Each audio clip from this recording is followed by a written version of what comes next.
यतिखेर जनता खोजिरहेको छु। जनता अझै परिपक्व नेता भएर प्रस्तुत हुँ भन्दै मबाट टाढिरहेका छन्। जतिखेर म परिपक्व हुनेछु जनता नेता खोज्नेछन्। सायद म त्यति बेला जनताको बीचमा हुने छैन। कमरेड ऋषि प्रसाद शर्मा।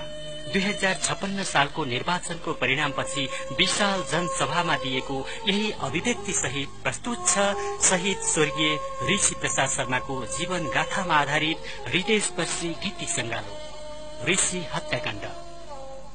लेखन तथा संयोजन प्रेम प्रतीक महतारा। प्रस्तुतकर्ता डन्डी प्रसाद शर्मा।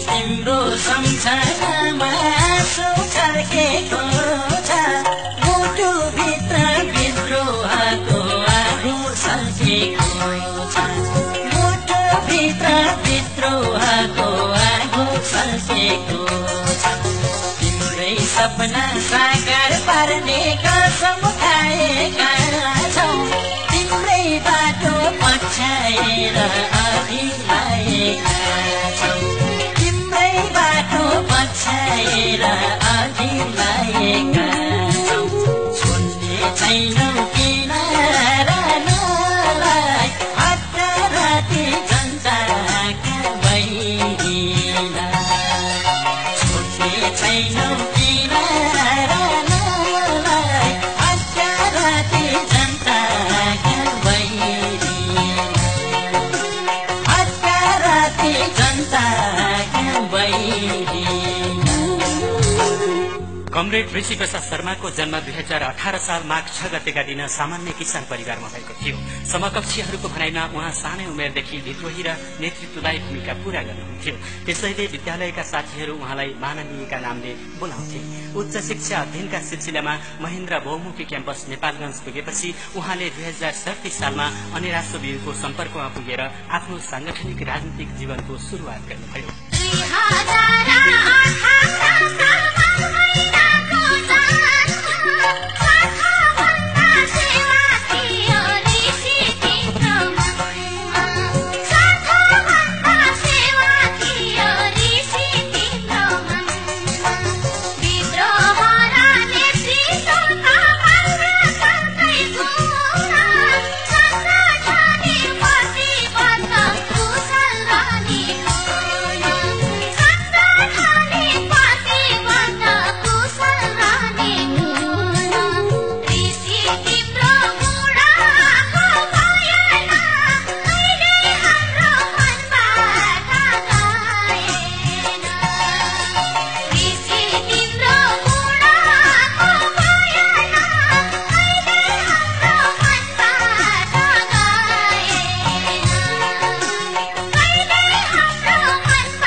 साल असोज महिनाको घटस्थापनाकै दिनमा उहाँलाई गिरफ्तार गरेर उहाँको प्रतिभालाई कुल्चने कुचेष्टा पञ्चायती शासकले गर्यो। तर 37 साल जस्तै कतै नडगमगाई कमरेड ऋषि उभिरहनुभयो।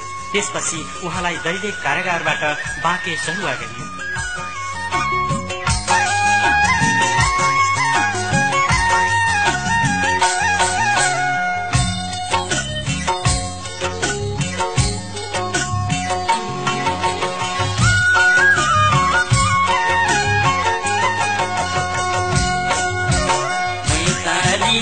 पञ्चायतले गर्यो गिरफ्तारी साथी साझै नडगमगाई पैसी बनहारी साथी साझै नडगमगाई पैसी बनहारी दैलेख हुँदै बाँके जेलको यातना सहेर सिद्धान्तमा हिमाल जस्तै अटल जस्तै अटल बनेर थियो तिमीलाई जनताकै भर त्यही हुनाले जहिले थियो तिमीलाई जनताकै भर त्यही हुनाले जहिले त्यही हुना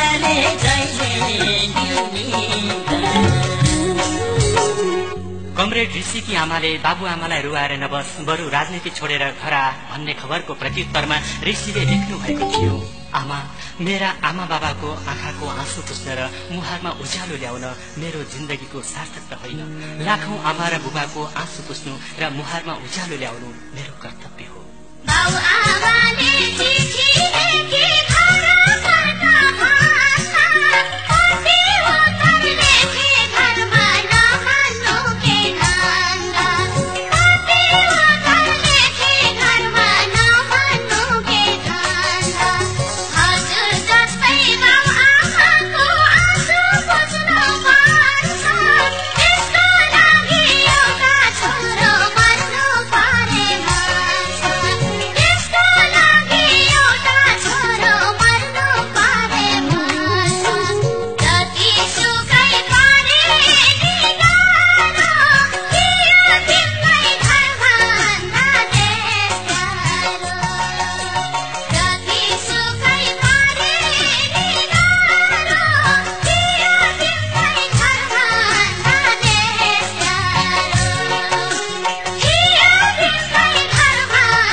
सालमा अनुराग सुब्बाको बाँके जिल्ला कमिटिको सचिवको जिम्मेवारी सम्हाल्दै 2044 सालमा क्याम्पसको वार्षिक उत्सवमा जेहेन्दा विद्यार्थीका तर्फबाट ऋषिलाई वक्ताका रूपमा क्याम्पसले आमन्त्रण समेत गर्यो।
मतलब के हो?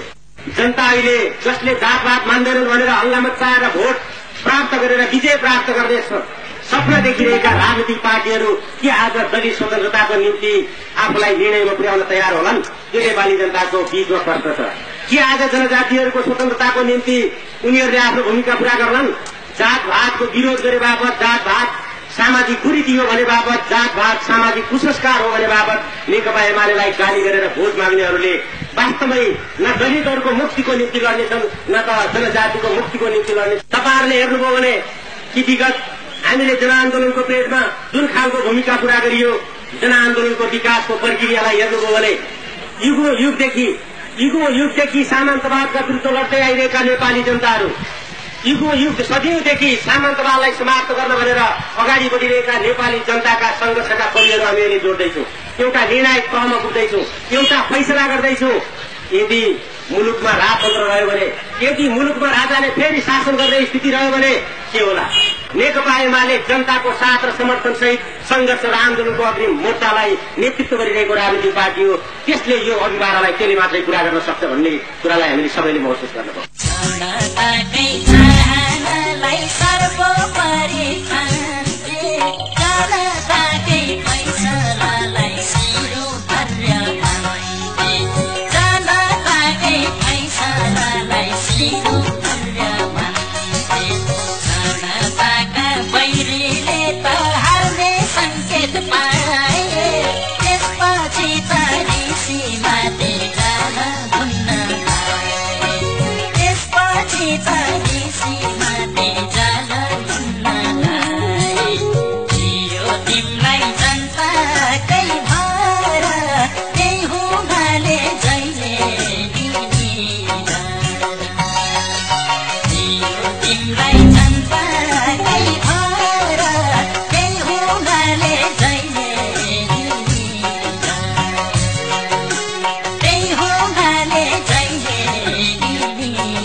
साल चैत्र 24 गते मेहकुनाको जनसागरलाई सम्बोधन गरेर 25 गते बिहान सिमताटारको जामुने बजारमा अन्तिम चुनावी सभामा सहभागी सिमता दरो, आग्री गाउँ, काफलकोट, बजेडी चौर, आली, खानीखोला, जामुने बजार, रागम, बोटेचौर, मालारानी, मेहलकुना समेतका 10,000 जनताको उपस्थितिमा कमरेड ऋषि प्रसाद शर्मालाई फूलमाला र अबीरले रंग्याउँदै सभा शुरू भयो।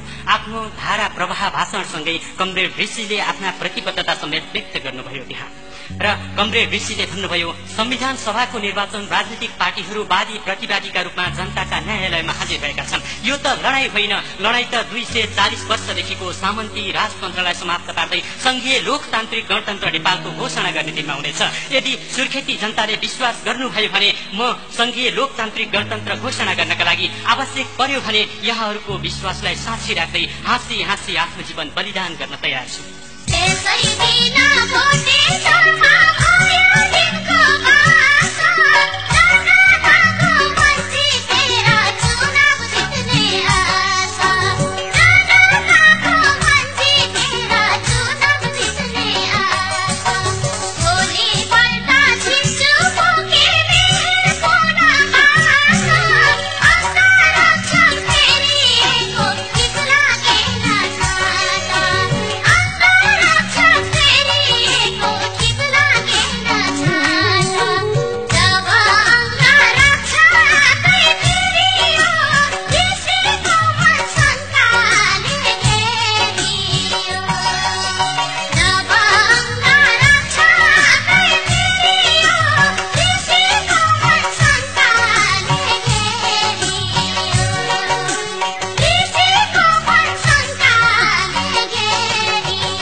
साठी